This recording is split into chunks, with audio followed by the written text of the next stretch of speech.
Nerd reactor, roll out. All right, I'm in. Your target is the Santa Blanca drug cartel. Their network relies on fear, violence, and intimidation. Ghost Recon's re-entry to the franchise begins with you and 3 other ghosts dropped into the heart of Bolivia to destroy the Santa Blanca cartel. The world is broken up into 21 districts, each with their own intel, weapons, missions, and leader to kill or capture. Every leader's district has at least 2 to 3 hours of content, and all of them will need to be cleared out in order to stop El Sueño's operations and dismantle the Santa Blanca cartel once and for all. Being a ghost comes with advantages, such as having an arsenal at your fingertips, including grenades, C4, drones, flare guns, and an extensive array of firearms that vary from pistols to sniper rifles, each with their own customization options. As you progress, the ghost will become even deadlier with access to 5 separate skill trees.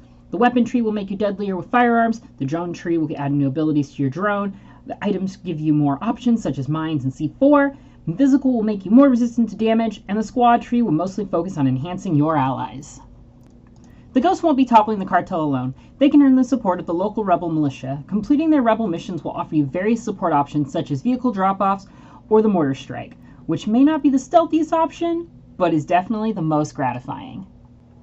Let's talk about some pros and cons. What Wildlands does right compared to other shooters is its customization of your weapons and your characters. When you create your ghost, you have a lot of options to choose from. Just about everything can be customized. Your hair, tattoos, scars, clothing, and even what your gear looks like when you carry it. Now this is pretty standard in most games I know, but the sheer number of options and the ability to modify your choices at any time is definitely something to put in the win column. Ghost Recon tends to fall in a predictable standard routine. Collect intel to discover missions, complete those missions to draw out the leader, and then either kill or capture your target.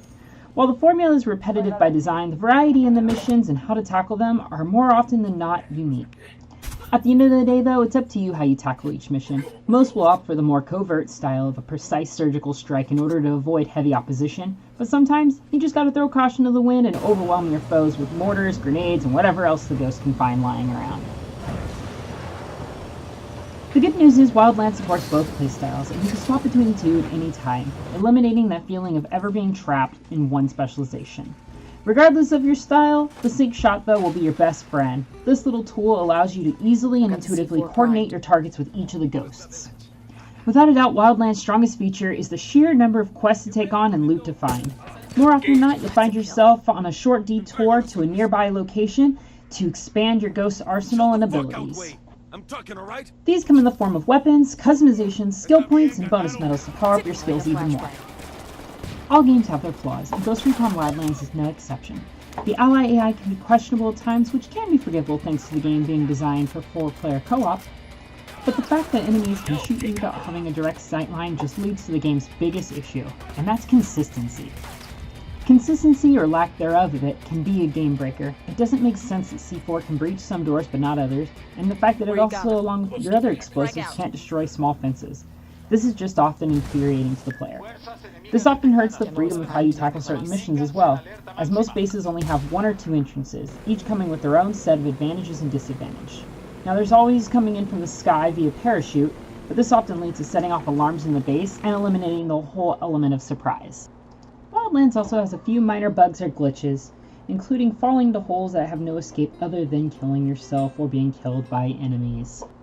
Which brings me to my second biggest gripe with Wildlands. There is no load last save or checkpoint from inside the game if you get caught in one of these bugs. Sometimes your only option is either quit the game entirely or join somebody else's game online, both of which break the whole rhythm of the game.